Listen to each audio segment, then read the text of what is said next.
Hello everybody, this is Frankie Day for Frankie Day Models. Okay, for this chilly Wednesday night, I have for you the final reveal for the P26 Peashooter, a Hobbycraft X Academy Models, 1/48 scale. Okay guys, this thing wasn't easy. There was a lot of work in doing this thing here. The painting took me almost about 2 days to get this thing painted up right. Get everything on the decals. I was really scared about those decals because I had this kit for a long time. I think I purchased this thing back in 1997, I think it was. No, later than that. Around 2007. Yeah, 2007. And I bought it down at Smitty's Hobby Shop. And I think I paid $15 for it or something like that. And I just learned it was an Academy kit. I thought it was Hobbycraft. I didn't know, but now I do know, because it seemed like to me all these companies only make so much of their product. They stop making it and they sell their molds to somebody else, and somebody else takes over and puts them on their labeling. So I guess that's how you keep the wheel going. I don't know. As long as they don't hog the molds and keep them and don't produce them anymore, that's a waste right there. Okay, the P-26 Peashooter by Boeing. Okay, it was actually the first monoplane aircraft that the Army Air Corps received next to the B-1 bomber, the Flying Pencil.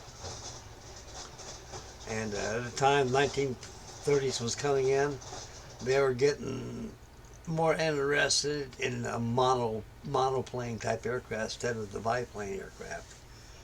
And they had a lot of aircraft designers out there who designed these things, and they produced their work and to the militarists, not the militarists, but to the manufacturers like the Edward Boeing Aircraft Company.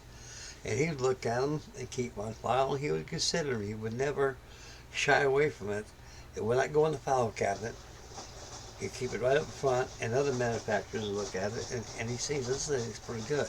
And they go ahead and build it. And they contracted, and whoever he builds it for, they contracted from Boeing.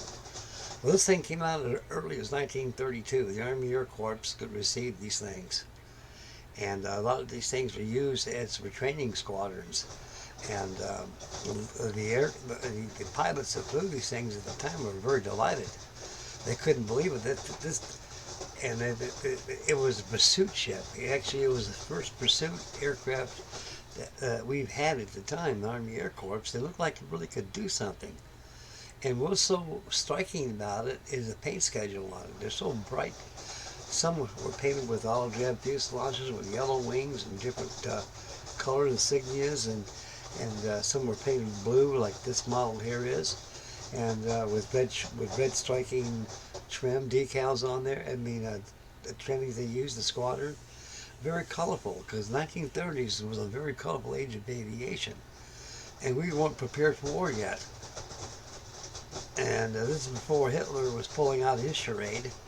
And we were just experimenting with aircraft. We knew that sooner or later these aircraft would be obsolete sometime, and they'd be superseded with better designs. That's how this was. The P-26 Peashooters actually were considered obsolete before the beginning of the World War II. I think they lasted as long as 1938, and I think they got rid of them. Then the United States Army Air Corps was awarded with the new Curtiss P-26 the P-40B Warhawk, and they made them for the British too as Tomahawks and Kitty Hawks, and they had those big old Allison engines they had in them. And the P-36 Hawk was a radical engine before they changed it over to the final design, which is the P-40. So the P-36 Hawk was actually one of those hurry design deals to see how it looks. It looked okay. It looked like it was a monoplane. It had a good cockpit. Had the look of the Curtiss. Had the radial engine on there. It did not last very long in the Army Air Corps. They could about last as long as about a year or two. Then he went to the P-40s after that. And so P-40s were the cat's meow. As far as the pea shooters, some were kept by collectors during the time. Some were kept in museums. And they got a couple of them flying today. Okay, without further ado, we're going to take a look at this colorful bird right here, and there she is.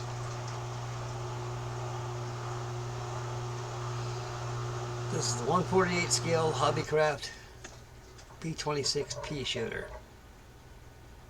I'm going to tell you that rigging took some time. It took me about 4 hours to do all that rigging. What's really good about this kit, if anybody's familiar with this kit or has built it before, it's got pre-holes drilled already in the fuselage and also in the wings, which makes it very easy to rig up. You know, I mean, it's very easy. I mean, it saves all the guesswork. So I use the 9,000 regular guitar string. Be the first string, be the first E string on a regular guitar. Would be a 9,000 gauge, and they work quite well. And using a pair of dividers, I use these right here to measure where the points my wing, where the rigging's at. So it's good to have a pair of dividers, guys. They can measure you. They're a good measuring tool. Paint schedule here is Curtis blue and chrome yellow. That was the color of these things. Now they had a lot of them actually were, some were painted in liveries of the fuselage was olive drab, and they had some kind of squadron code they had on there, and everything else remained yellow. These are very colorful birds at the time. If this little squirt let me pick them up, this thing is so slick. It's shiny as hell, guys. I put exactly 8 coats of varnish on this thing. And that varnish actually will harden and will protect this model and make it like a shelf model. I learned that when I was working for Rick Tyson making those professional models.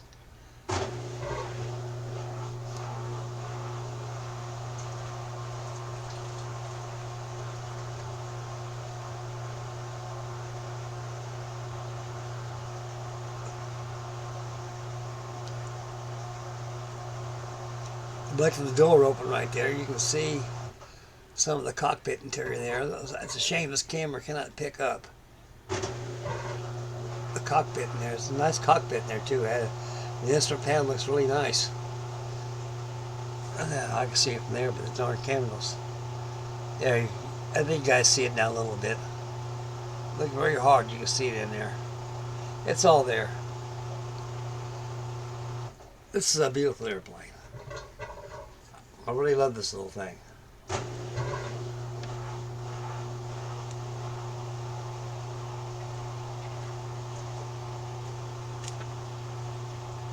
Now, put it up next to my F3, F2.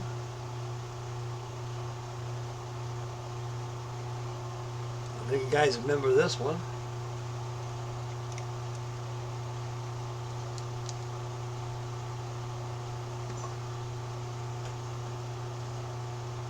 That damn F3F is bigger than the pea shooter is.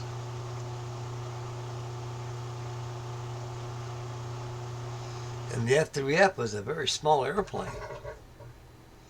And so was the pea shooter.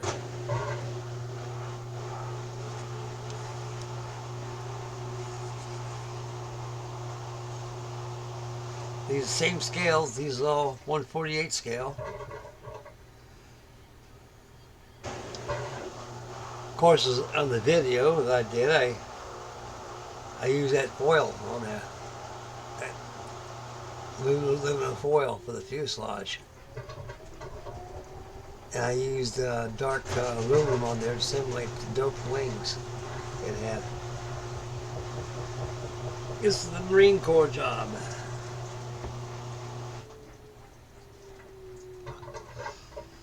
Okay, we'll bring the video up to yours truly right here to finish up the video, fellas. That'd be the conclusion of my P-26 Peashooter. I wasn't added in the Charlie Mack's anniversary Pearl Harbor group build. I got thinking that 1941, the Peashooter wasn't even there at all. The Warhawk P-40, yes. And a Bell P-39 Yorkova, yep. The P-38, yep. AT-6s, yep. B-18 Bolo bombers, yep.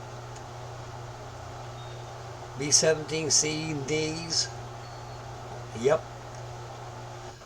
P-26 Peashooters,